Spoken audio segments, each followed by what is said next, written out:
Life is full of little mysteries. For instance, despite how sanitized and dumbed down it was, the American version of Sailor Moon was widely popular in the early 90s, but there was no way Ranma 1/2 could get on American TV thanks to the copious amounts of full frontal nudity, transgender fuckness, and all-around over-the-top screwball insanity.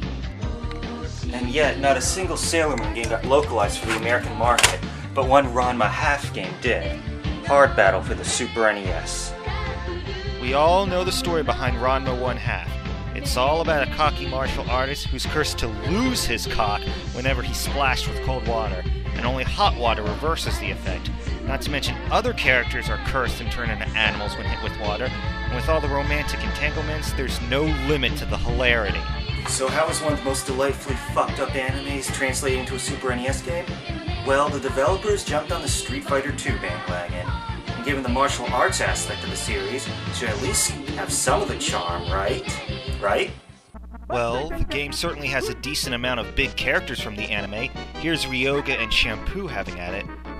I wonder, if these two got together and had a kid, would Al Gore be off to Japan preaching about the evils of Man-Cat-Pig? There's also Ukyo, who, as you might expect, is all set to bitch-slap everyone with her big-ass spatula. And of course, Ranma's father is only playable as a panda. Ha ha ha ha ha! Here comes the Panda Express! Eat it, Chinese Amazon, bitch! But fuck all that, I want to do this as Ranma. More specifically, let's do this as the female Ranma, because seriously, why not? Ranma whines and bitches about his Dusenkyo curse all the time, but it can't be that bad.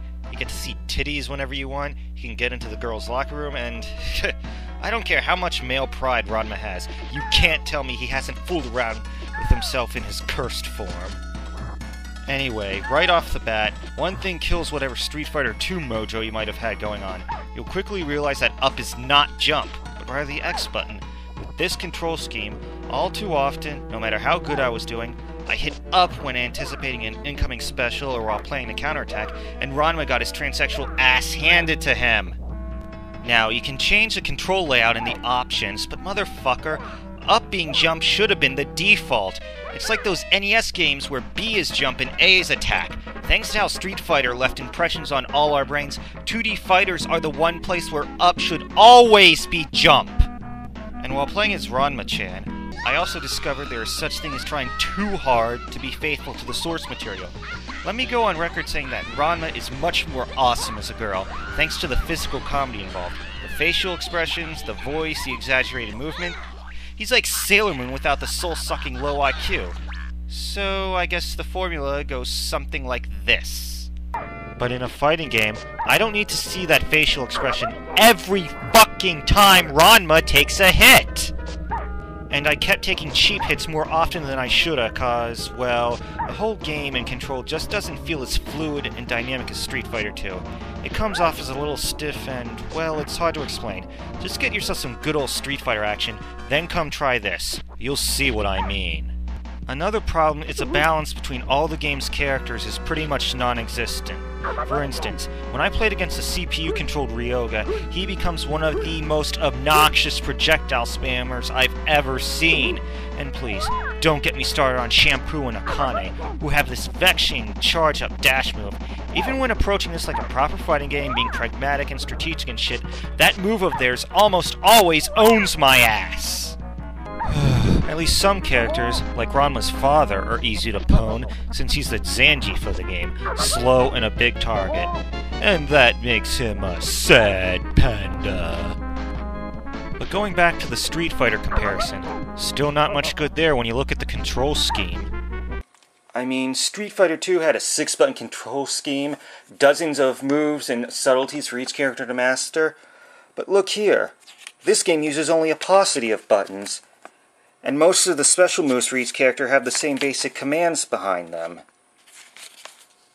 With most characters, you can simply hit Y and B for an anti-air move, and release B while pressing down or forward after charging up.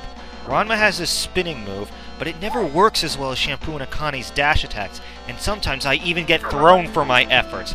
The irritating part about all this is that Ranma, as the main character, would be expected to be the most well-rounded since fans will typically use him more often, but no. There's not much in the way of secrets, either. All there is holding X, A, and R in between fights to access the debug menu. This is pretty much the only way to fight with or against Toposai, who, like in the anime, takes this game's fuckness to a whole new level. The plot's pretty retarded too, with each character being manipulated by Principal Kuno. In Ranma's case, it's to get out of final exams. Wait a minute. A credit for Japanese? For beating Shampoo? The character that splutters more broken Japanese than a gaggle of Final Fantasy cosplayers earns you a Japanese credit. Speaking of the character's flaws, there's not as many punk-ass troublemakers to beat up on in this game as I'd like. Sure, Ranma gets to rearrange the faces of losers like Ryoga and Musei, but what about Cologne? Or Tadawaki Kuno and especially his shit-bit sister, Black Rose Kodachi? Is there any cartoon character more in need of an ass-kicking than her?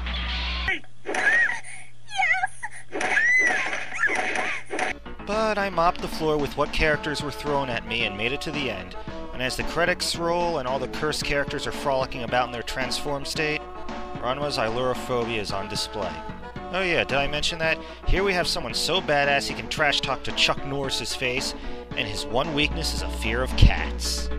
Now, it's not that Hard Battle is a terrible game, because many of its good qualities stand out. The graphics are about as good as you'd expect from a Super NES fighting game, and the bright, colorful look helps capture the look and feel of the anime. Plus, Ranma's fucky facial expressions aside, the developers did make an effort to tap into the source material when it comes to the character's moves. Ranma has the chestnut fist attack, Ryoga blocks with the bamboo umbrella, Toposai chucks his big ol' firework clusters, plus it's definitely more fun using the two-player mode, especially the team challenge. Both players pick 5 characters, and then there's 5 matchups, and whoever wins the most matches, wins. But the thing is, why would you bother with this when your 16-bit library probably had one of these? To this very day, good old Street Fighter II is the apex of 2D fighting perfection. Each iteration pretty much a timeless masterpiece that thrills gamers today just as much as when it hit arcades nearly 2 decades ago. But not only is Ranma 1/2 Hard Battle inferior to Street Fighter II in every way, it's as if the developers didn't even attempt to make something on the same level. It's not terrible, but it just doesn't stand out, and thus I can only give it a 6 out of 10.